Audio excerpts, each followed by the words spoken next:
Ça ne peut pas continuer ainsi. C'est un crime contre l'humanité. C'est un crime organisé contre l'humanité. La troisième découverte vient également de paraître.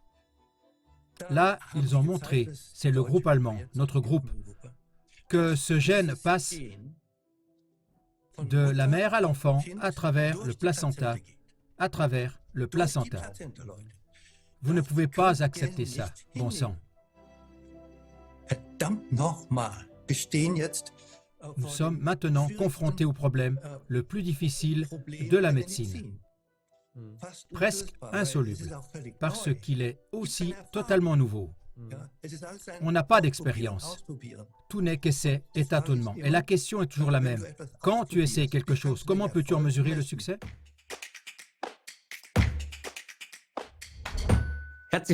Bienvenue dans ce nouvel épisode passionnant. Marc s'entretient aujourd'hui avec le professeur Bagdi. Monsieur Bagdi, je suis heureux que vous ayez pu trouver le temps. Je suis heureux que vous ayez pu trouver le temps, Monsieur Friedrich. Oui, c'est vrai. C'est vous qui êtes venu me voir. Vous avez dit que vous aviez quelque chose de très intéressant à raconter. Le fait est que nous vivons une époque historique. Je pense donc que personne ne peut plus nier le changement d'époque. Tout change, c'est la réalité. Nous ne retrouverons sans doute jamais l'époque d'avant le Covid. Et de plus en plus de vérités paraissent au grand jour. Ainsi, les anciens narratifs s'effondrent. Maintenant, je suis bien sûr impatient d'entendre ce que vous avez à dire, Monsieur Bagdi. Oui, Monsieur Friedrich. Vous savez probablement que nous avons publié un nouveau livre. Le livre est sorti il y a 3 semaines et beaucoup de gens demandent pourquoi. Il y a 6 mois, j'ai dit que j'avais écrit mon dernier livre. Exactement, également sur ma chaîne. Je vais mettre un lien ici vers l'interview. Donc, je veux dire que je n'ai pas écrit moi-même ce livre, mais que j'en suis l'éditeur, le co-éditeur avec un certain docteur Helmut Sterz. Alors, qui est Helmut Sterz? Helmut Sterz est l'ex-toxicologue en chef de Pfizer pour toute l'Europe. Il est à la retraite et il a décidé d'écrire un livre. Et ce livre est à lire absolument. Ce livre devrait se trouver dans chaque foyer, car il a apporté la dernière pièce de la mosaïque à notre histoire. Nous avions déjà écrit à l'époque que ce prétendu vaccin avait été fabriqué selon un procédé non autorisé. Il n'a jamais été testé en termes de sécurité et était certainement dangereux, n'est-ce pas? Il était clair que tout était planifié. Ça aussi, nous le disons dans notre livre. La question était, comment cela a-t-il pu se produire? Et c'est Helmut Sterz, l'ex-toxicologue de Pfizer, qui fournit la réponse. Monsieur le docteur Sterz, vous avez travaillé comme toxicologue en chef pour Pfizer Europe. Et c'est exact? Oui, c'est exact. J'ai été responsable de toutes les expériences sur les animaux qui servent à la sécurité des médicaments. Merci. Mes questions portent sur Comirnaty de Pfizer BioNTech. Vous avez beaucoup travaillé sur l'autorisation de ce vaccin sur les dossiers. Et c'est exact? C'est exact. La cancérogénicité de ce vaccin a-t-elle été vérifiée avant son autorisation? Non, le risque cancérogène n'a pas été étudié par manque de temps. Je trouve d'ailleurs très préoccupant et également regrettable qu'aucune étude alternative n'ait été menée. Nous observons en Allemagne, mais aussi dans de nombreux autres pays, que le taux de natalité s'est effondré après la campagne de vaccination. Oui, vous faites allusion à des études concernant la reproduction. Une étude sur les rats a été menée avec Comirnaty, mais de manière insuffisante. Il n'a donc pas été possible de faire des estimations fiables sur l'effet du vaccin, sur la gestation ou le développement de la descendance. Aucune leçon n'avait été tirée de la catastrophe de la thalidomide. Selon le protocole de RKI, l'autorisation de mise sur le marché a été obtenue de manière accélérée. Cela signifiait que des études de toxicité essentielles étaient sacrifiées sur l'autel de la rapidité sans justification acceptable. Je ne connais aucun cas pour une indication comparable où toutes ces études ont été omises. Ainsi, l'autorisation de mise sur le marché a conduit à des essais interdits sur l'homme. À l'époque, le RKI avait donc noté en interne que les effets secondaires et les dommages liés à la vaccination ne devaient être examinés qu'après la mise sur le marché. Qu'est-ce que ça a donné? Dans le rapport post-marketing de Pfizer, on parlait de plus de 1200 cas de décès suspectés dans les 2 mois seulement suivant l'autorisation. C'est au plus tard à ce moment-là que Comirnaty aurait dû être retiré du marché. Si je suis bien informé, l'Institut Paul Ehrlich a reçu jusqu'à présent 2133 déclarations de décès après Comirnaty. Parmi ces déclarations spontanées, il existe un nombre élevé de cas non déclarés en raison d'une sous-déclaration. Le nombre réel est donc bien plus élevé. Aux États-Unis, on parle d'un facteur de sous-déclaration de 30, par lequel il faudrait multiplier les cas enregistrés. Pour l'Allemagne, ça correspondrait à 60 000 décès dus à la vaccination. 60 000. Donc le gouvernement fédéral ne transmet pas les données importantes de SafeWac et de KV sur les effets indésirables des vaccins et la majorité des membres de cette commission a même refusé de demander ces données.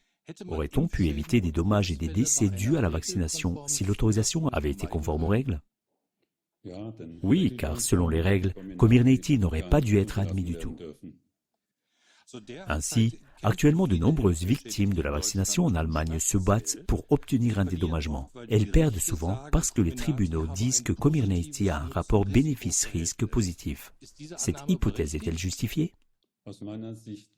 Selon moi, pas du tout. Comirnaty, lors du développement clinique, n'a pas du tout été testé pour éviter des maladies graves ou des décès. Les documents de Pfizer ne permettent donc pas de conclure à un rapport bénéfice-risque positif. Le mathématicien Robert Rockefeller de l'université de Koblenz estime que pour chaque cas grave de Covid que Comirnaty est censé éviter, il y a 25 effets secondaires graves. Le taux de mortalité ajusté selon l'âge en Allemagne a-t-il diminué après le début de cette campagne de vaccination? Non, la mortalité a augmenté de manière significative entre 2021 et 2022 par rapport à 2020. Si le rapport bénéfice-risque était positif, la mortalité aurait dû diminuer lorsque le vaccin est devenu disponible début 2021. C'est clair. Pendant la campagne de vaccination, la population a-t-elle reçu la substance active que Pfizer a testée dans le cadre de la procédure abrégée d'autorisation d'urgence? Non, une substance très pure a été utilisée pour les essais cliniques avant l'autorisation. C'était trop cher pour être produit en masse. La population a reçu un vaccin produit à l'aide de la bactérie Escherichia coli. Il en résulte une contamination significative par de l'ADN bactérien et la conséquence pourrait être un risque de cancer considérablement accru. Merci beaucoup. Et il a toutes les raisons de le savoir. Ce n'est pas juste un ex-employé, c'est quelqu'un qui sait. Ce n'est pas un juriste, ce n'est pas un complotiste. C'est tout simplement une personne très informée, honnête et sincère. Et ce livre m'a vraiment donné un coup de fouet. Si un autre élément vient donner un nouvel élan à l'ensemble, alors je veux ajouter à la fin du livre d'Helmut Sterz une suite, avec ce dernier élément qui devrait tout mettre en mouvement. Et cet élément est arrivé en même temps que son livre a été publié. Et c'est pourquoi Helmut Sterz et moi nous sommes associés pour publier ce nouveau livre.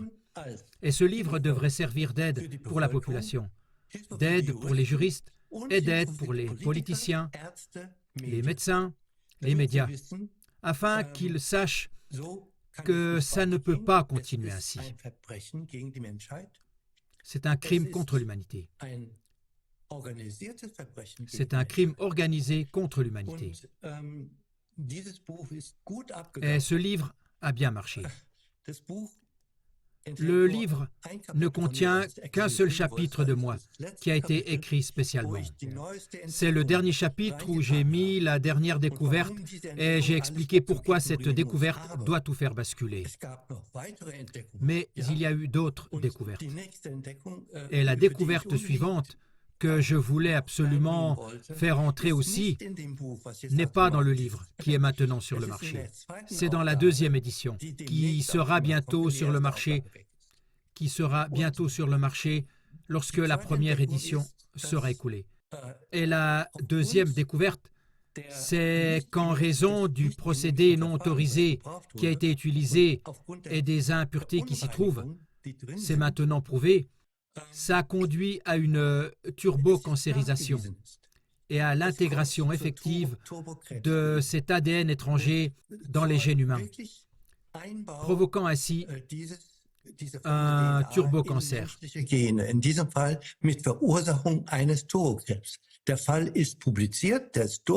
L'affaire est publiée, elle est passée. Et nous en parlerons dans la deuxième édition. Or, il se trouve que ça a été rendu public au niveau international. Et tout le monde dit, « Mon Dieu, nous avons entendu dire que tu as publié un livre avec Helmut Sterz. Est-ce qu'il sortira un jour en anglais? Parce que les éditeurs américains attendent.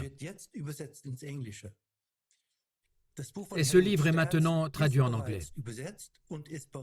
Le livre de Helmut Sterz a déjà été traduit et en principe, il est déjà en route vers le marché depuis l'éditeur américain. Et nous voulons contacter cette maison d'édition lorsque notre nouveau livre, avec le chapitre élargi, sera sorti. Et c'est la raison pour laquelle je voulais le faire savoir. Parce que les dernières découvertes encore rendues publiques concernent, premièrement, la persistance. Cela signifie qu'il est désormais prouvé que ce gène étranger est présent et actif chez les personnes jusqu'à des années après la dernière injection.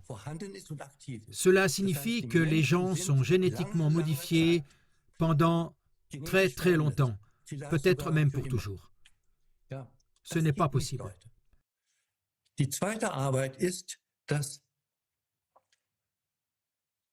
Le deuxième point, c'est qu'à cause de cette vaccination,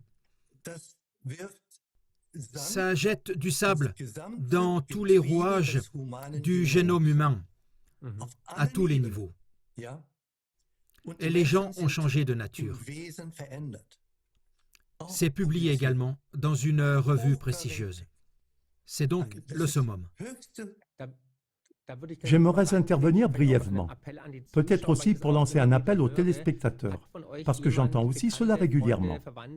Est-ce que l'un d'entre vous a des connaissances, des amis, des parents dans son cercle d'amis qui ont eu subitement un cancer, peut-être sans antécédent, et qui a également présenté des changements de personnalité?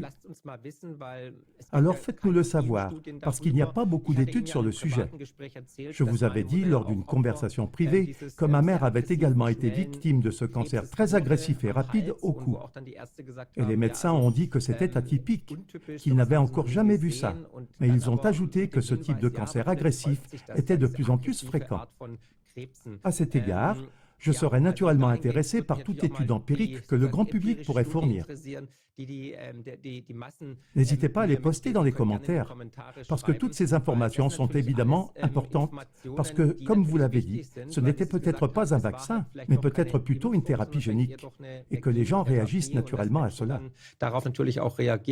Herr Friedrich, es war keine Gentherapie, es war ein Genversuch. Monsieur Friedrich, ce n'était pas une thérapie génique, c'était un essai génétique. Il faut vraiment faire la distinction entre les deux. Et ça viole de la pire manière le code de Nuremberg. Et c'est la raison pour laquelle je suis avec vous. Parce que je voulais vous dire, cette violation du code de Nuremberg est maintenant prouvée. Et l'incidence des cancers et plus généralement des maladies liées à cet essai génétique est également avérée. Oui, nous n'avons plus besoin de faire le travail. Il existe une littérature scientifique à ce sujet. C'est parfaitement clair. Et d'ailleurs, la troisième découverte qui vient aussi de paraître, et je dois vous dire que sur ces trois découvertes, je suis vraiment un peu fier de dire que pour deux d'entre elles, Notre laboratoire, notre institut Imodia a été impliqué, et ce, en collaboration avec les Américains. Et c'est la raison pour laquelle je demande également que le lien vers Imodia et MWGFD soit indiqué, où vous pouvez aider. Car tout ça implique un effort énorme, énorme. Vous ne pouvez pas vous imaginer ce que ça coûte. Pas seulement en argent, mais aussi en cœur. Tant de temps, tant de travail. La troisième découverte vient également de paraître. Ils ont montré, c'est le groupe allemand, notre groupe, que ce gène passe de la mère à l'enfant à travers le placenta. À travers le placenta. Vous ne pouvez pas accepter ça, bon sang. Voilà, j'ai presque fini. Nous essayons vraiment de faire en sorte que notre livre soit diffusé de manière retentissante.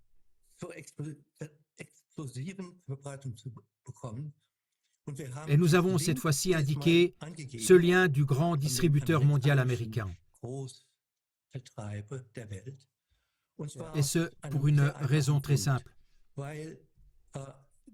Parce que ces exploitants et distributeurs, vous le connaissez tous, c'est quelqu'un à qui nous n'achetons normalement pas.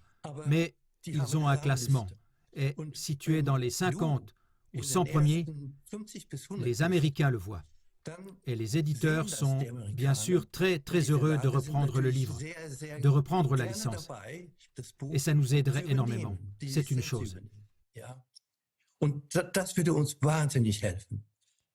J'aimerais dire que le plus important, c'est presque le dernier chapitre, où il y a les nouvelles découvertes. Et j'ai convenu avec M. Kopp que ces 10 dernières pages, il n'y a que 10 pages, seraient à nouveau un extrait de lecture à télécharger gratuitement pour vous tous. Là, il faut aller sur Kopp Verlag et cliquer sur le livre. Et il y a écrit « Extrait ». Cliquez dessus. Et bon sang, distribuez ces 10 pages à toutes vos connaissances et à ceux qui ne veulent pas le croire. Dites-leur que c'est quelque chose qui ne vient pas seulement de moi, mais de l'ex-toxicologue en chef de Pfizer.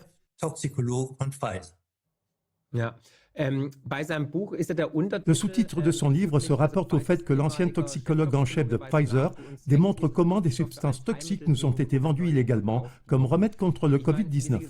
Je veux dire, comme vous l'avez dit, toxicologue en chef, ex-employé de Pfizer, il était responsable de toute l'Europe. Pourquoi sa voix n'a-t-elle pas été entendue avant et pourquoi ne sort-elle que maintenant? Au tout début, il était au courant, mais il ne croyait pas non plus que le vaccin allait vraiment arriver. Comme moi, il a pensé que ce n'était pas possible, qu'il ne le laisserait pas faire. Et puis la vaccination est arrivée. Voilà, et maintenant je ne sais pas si je peux dire ça, Helmut. Oui, sa femme s'est fait vacciner, contre son avis. Elle est tombée malade. Elle est toujours malade. Et cela l'a presque rendu malade, lui aussi. Je le crois. Et ce n'est qu'après qu'il s'est dit qu'il devait faire quelque chose. Et puis il a écrit son livre. C'est pourquoi on n'a pas eu de nouvelles de lui. Il n'allait pas bien. Et la crise n'est pas terminée. Mais ce n'est pas le livre que nous avons fait ensemble. Bien sûr, je ne connaissais que son livre « Vaccin, la mafia ». C'est un autre livre qui est d'ailleurs très bien. N'hésitez pas à donner le titre du nouveau livre. Oui, je dois vraiment dire que j'hésite, parce que sinon nous serons victimes de bannissement furtif. Oui, c'est le cas. Les dernières interviews que j'ai faites sont toutes en principe victimes de bannissement furtif. D'accord. Les 3 dernières. elles n'ont atteint personne. Et ça, Donc c'est d'autant plus important, chers auditeurs, si vous voulez soutenir le sujet, si cela vous intéresse, si vous voulez que les gens voient vraiment ce sujet, même s'ils n'ont peut-être rien à voir avec le sujet ou ne veulent plus en entendre parler, alors partagez, partagez, partagez. N'hésitez pas à activer la cloche, à vous abonner et à diffuser. Parce que, nous le voyons bien, tous les narratifs sur le Covid s'effondrent. Nous voyons bien que ceux qui auraient dû nous protéger nous ont parfois menti durement. Nous voyons bien que tous ces illuminés, ces conspirationnistes, ces penseurs à contre-courant ont eu raison sur toute la ligne. Et à cet égard, il est important que la vérité soit révélée. Elle sera révélée au grand jour, mais tu peux être un multiplicateur. Noch ein letzter Punkt und dann bin ich fertig, ja. il reste maintenant un dernier point et j'aurai terminé. Vous savez que BioNTech est désormais plus fragile. Le comité directeur a démissionné ou va démissionner. Enfin, les fondateurs. Et deuxièmement, vous savez que le 9 mars, il y a eu un jugement de la BGH. Ce jugement de la Cour fédérale de justice est très très important. Vous devriez vous pencher sur ce jugement, car il donne de l'espoir. Espoir car les fabricants sont désormais tenus de fournir des informations lorsqu'elles sont demandées, et on leur demande de le faire. Et cette demande peut leur être si pénible qu'ils risquent de se retrouver confrontés à de réels problèmes juridiques dans un deuxième temps. Je tiens également à dire que, compte tenu de toute cette évolution, puisqu'il est désormais établi qu'il y a eu violation de la loi de Nuremberg avec des conséquences mortelles, dass jetzt die Stunde gekommen ist, dass die Ärzte, die verfolgt wurden, l'heure est venue pour que la population ait la possibilité d'obtenir l'acquittement des médecins qui ont été persécutés, dont certains ont été jetés en prison et y sont encore, ainsi que la réparation. Petite question à propos de BioNTech. Pensez-vous que ce sont là les véritables raisons qui poussent les fondateurs de BioNTech à quitter le navire, pour ainsi dire? Ou s'agit-il aussi d'une question de responsabilité? Je ne sais pas, et je ne veux pas le savoir.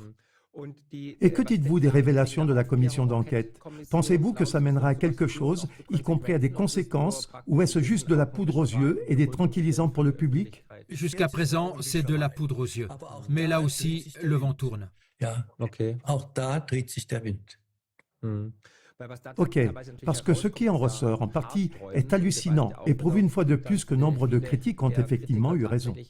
Vous avez probablement aussi remarqué qu'il y avait un email de mauvais augure dans les Epstein Files entre Bill Gates et Jeffrey Epstein. Il s'agissait aussi de la dépopulation, c'est-à-dire de ce qu'on fait des personnes pauvres. Oui, l'idée était de vacciner, et il était aussi impliqué dans le Covid. Que pensez-vous des nouveaux faits? Ja, das ist Fakt. Eh bien, c'est un fait. Ce n'est pas une question. C'est connu. De la folie, oui. C'est connu. Si les gens veulent fermer les yeux et se boucher les oreilles, ce n'est pas vrai, c'est une conspiration, c'est... Alors je ne peux pas les aider. Und da will ich auch Aber nicht. Herr Bakti, das ist ja völlig, also es ist ja wirklich, das wäre ja... Monsieur Bagdi, c'est vraiment d'une cruauté, d'une perversité sans nom que vouloir, pour ainsi dire, neutraliser d'autres personnes simplement parce qu'elles sont peut-être moins bien loties sur le plan mental ou économique, en les vaccinant, et ce, de manière planifiée de longue date. Dans mes pires cauchemars, je n'aurais jamais pu imaginer ça. Mais à côté de ça, toute théorie de conspiration devient tout à coup digne de la cour de récréation. Tout à fait. C'est tout ce que j'ai à dire. C'est fou. Maintenant, bien sûr, je reçois toujours beaucoup de courriels, surtout quand je vous ai en interview. Et comme je l'ai dit, l'entretien préliminaire ou le premier entretien, la première interview avec M. Bagdi, a recommandé vivement, car elle a fait beaucoup de bruit. Et je crois qu'il y a déjà plus d'un demi-million de vues. Je mettrai volontiers à nouveau le lien ici. On me demande bien sûr, que peut-on faire? Je suis vacciné, la mère est vaccinée, l'enfant est vacciné. Y a-t-il un moyen d'éliminer ça? Y a-t-il une sorte de traitement? Que peut-on donner aux gens à titre indicatif? Non, ce n'est pas quelque chose qui a été vérifié. Et c'est évidemment une énorme difficulté. Nous sommes maintenant confrontés au problème le plus difficile de la médecine. presque insoluble, parce que c'est aussi complètement nouveau. On n'a pas d'expérience. Tout est une question d'essai, de tâtonnement. Et la question est toujours la même. Quand tu essaies quelque chose, comment peux-tu en mesurer le succès? Et je suis en train d'y travailler, mais c'est un long chemin. Ça va prendre des années. Oui, je le dis encore une fois. Si quelqu'un s'en est sorti, qu'il ou elle remercie Dieu et qu'il se mette à genoux, sachant que certainement plus de la moitié de ces lots n'étaient pas actifs. Certainement plus, peut-être 70%, 80%. Et parmi les lots qui étaient actifs, ils étaient plus ou moins dangereux. Oui, pour de multiples raisons. Et c'est pourquoi ce n'est pas parce qu'on a reçu le vaccin qu'on va forcément mourir. L'homme est résilient. Le corps est capable de guérir. C'est lui qui vous l'a donné. À moi aussi. Soyez reconnaissants pour cela. Soyez reconnaissants et retournez dans ce monde qui croit en un bon créateur. Oui, absolument. Et il y a aussi depuis peu, je crois, la possibilité de faire valoir des droits à des dommages et intérêts par un avocat qui a aussi posté sur X. Il y avait aussi les lots provenant directement de Pfizer, du vaccin contre le Covid. Et il y en a eu, je crois, 3, dont il a été prouvé qu'ils ont entraîné des dommages ou des décès disproportionnés. On peut bien sûr regarder sur l'étiquette quel lot on a reçu et s'il contenait des impuretés, et s'il était plus dangereux que la moyenne.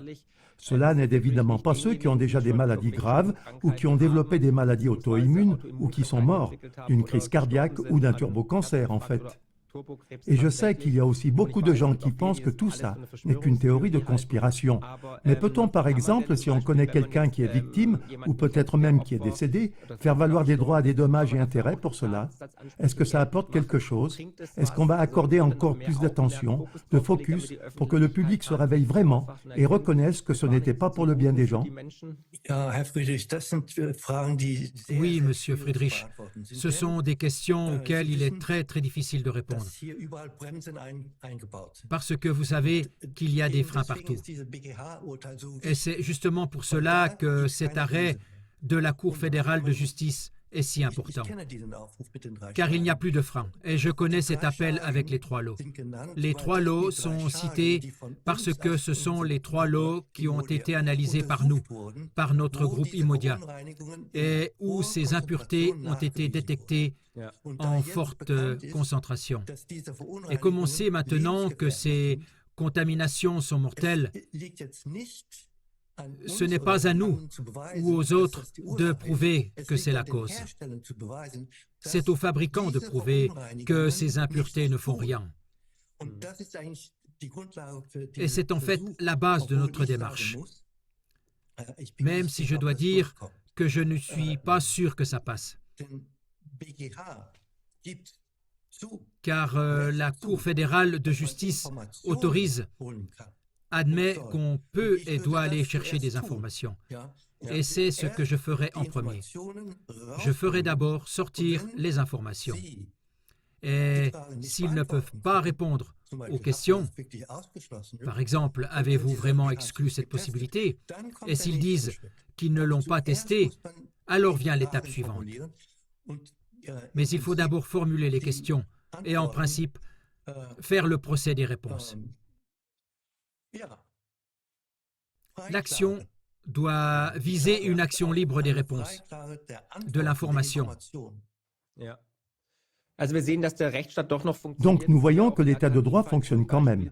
On le voit aussi aux fichiers RKI ou Atomfil qui ont été déclassifiés, ou bien sûr ici au fait que la Cour fédérale de justice a décidé en conséquence.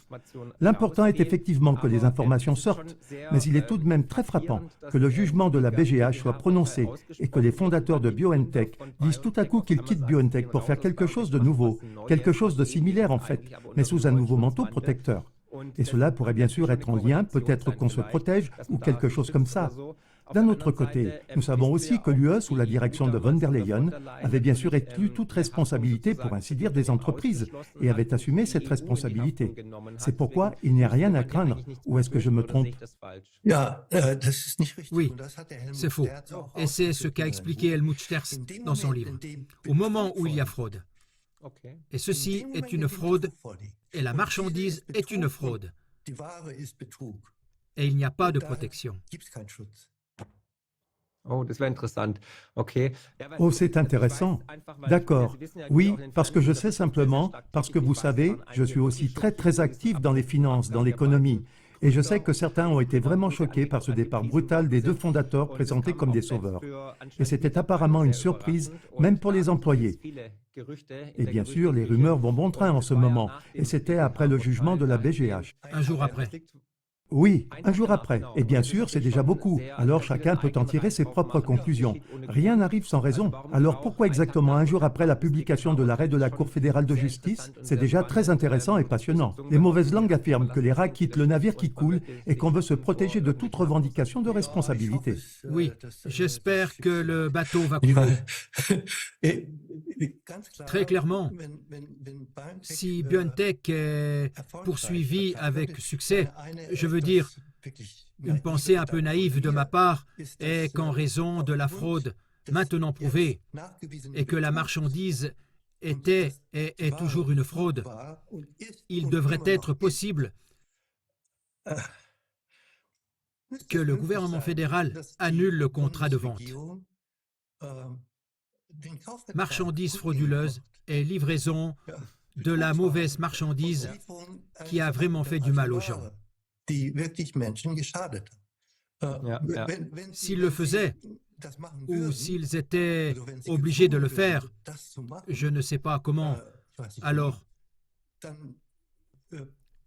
c'est des milliards, Monsieur Friedrich, des milliards. Et BioNTech a 17 ou 15 milliards de côté. On peut débourser tout de suite 2, 3, 4, 5 milliards et rembourser. Si on crée alors un fonds d'aide, ce serait quelque chose, non?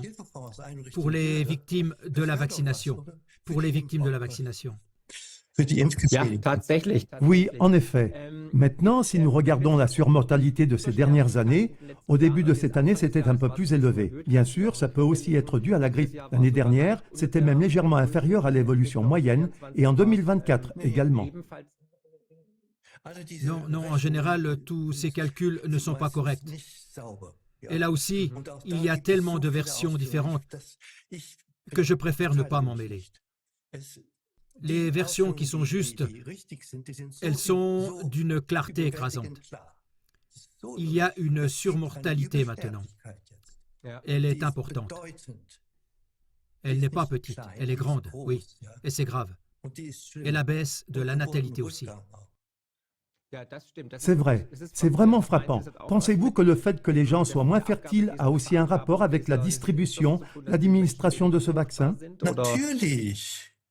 Bien sûr, les enfants morts in utero et les fausses couches ont été monnaie courante.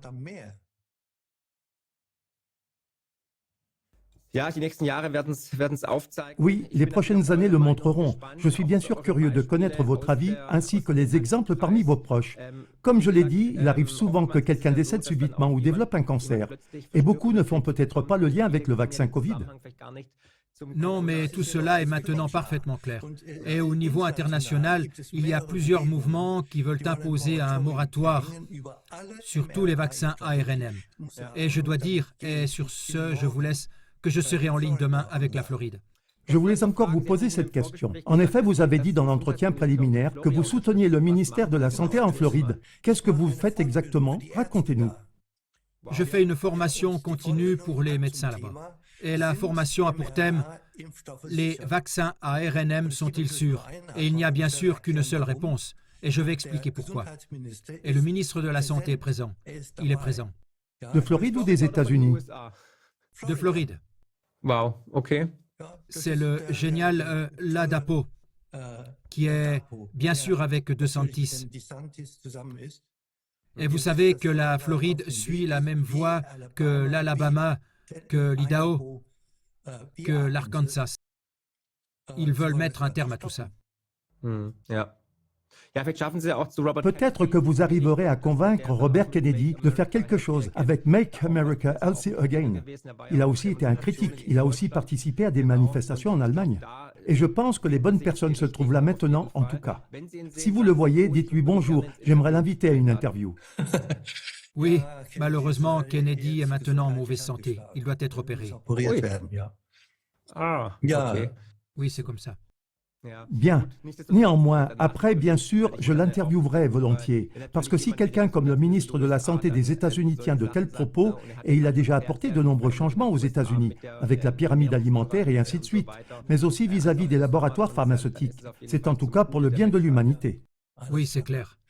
Monsieur Bagdi, alors bonne chance en Floride. Nous nous reverrons et nous nous entendrons. Et si vous avez encore des nouvelles, n'hésitez pas à nous contacter. Bonne chance, prenez soin de vous. Merci beaucoup. Merci à tous. Au revoir à tous. Tu as été témoin de dommages causés par les vaccins? Consigne-le sur Vetopédia, l'encyclopédie libre des voix discordantes. www.vetopédia.org